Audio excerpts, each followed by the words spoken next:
other comments made by other people during that hearing, and you all aren't talking about those comments, are you? Senator McCoy didn't say anything about it. Senator Schnur didn't say anything about it. One of your fellow colleagues said something at that hearing, but you're silent. I'm the only one who spoke out when a member of the police union held up a bullet, talked about gun violence, and laid it at the foot of Senator Ashford. That's what the Republican Party did. I was the only one to speak about it publicly. And you talk about my comment about ISIS. What those Republicans did was had a picture of an ISIS member with the blade and somebody in an orange jumpsuit on his knees. And this person said, Senator Ashford doesn't defend us here, he wouldn't defend us overseas, and connected him with that action by ISIS, and not one of the puppies here whimpered. And you think that your opposition to me is going to do anything other than inflame me? Senator Lindstrom pulled his name off the bill. You think that matters to me? It just shows that he has no depth of conviction. He shouldn't have signed on in the first place. If the issue means something to him, his dislike for me shouldn't run him off the issue. You all bring bills that I support. There are bills you've had that I don't support. But some of you have come to me for help, and you know how to come to me when you need help, and those of you in here know who you are.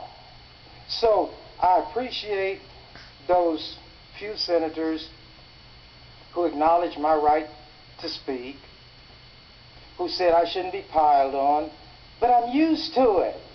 You all are not. You are doing to me what would destroy any one of you, so that's why you're doing it. But I think in the broad sweep of things, when this is viewed by people other than in this tight little parochial group, there will be a different reaction to it from the one you're getting by saying to each other what you're saying. And it should be especially informative to you to realize that it makes me no difference whatsoever.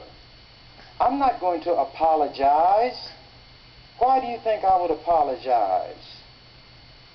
If I said something that I didn't mean, that I shouldn't have said, I would apologize. All you'd have to do is call it to my attention that I said it. But in the context of what goes on in that Judiciary Committee, I meant what I said, and I said what I meant.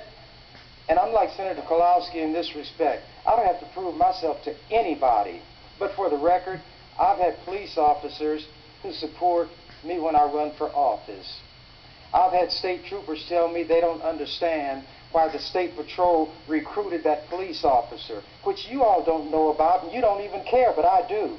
And I've had a couple of deputies who were passing through the Capitol tell me they didn't know why the sheriff hired that cop who'd been found guilty of excessive force. Everybody talks to me. If you'd been in the hall a couple of days ago, you would have seen me surrounded by all these little children. And I may have touched on it the other day.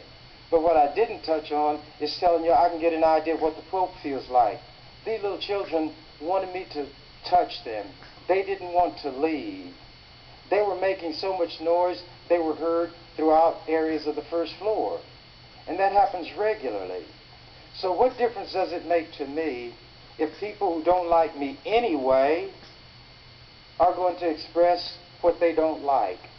But I don't have to be like Senator McCoy and hide behind an issue to say what I've got to say toward or about somebody.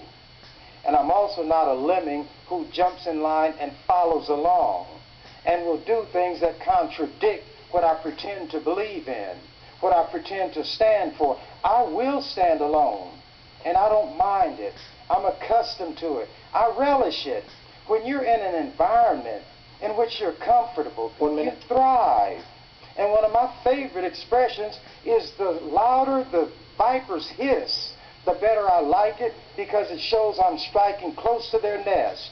You've heard me say when Senator McCoy tried to make a bail threat about my death penalty bill, no bill that I have will hold me captive or hostage. What do they think? I'm going to get down on my knees and lick somebody's shoes so that they'll leave their name on a death penalty bill to abolish it? He doesn't know me. No, you don't know me. And none of you own me. And none of you will. But I'm waiting to see if one of my colleagues stands up to tell you what he said at the hearing with reference to my comment. You read the whole transcript? Then you read it, didn't you? But you didn't say anything about it, did you? Time, Senator. Thank you, Mr. President.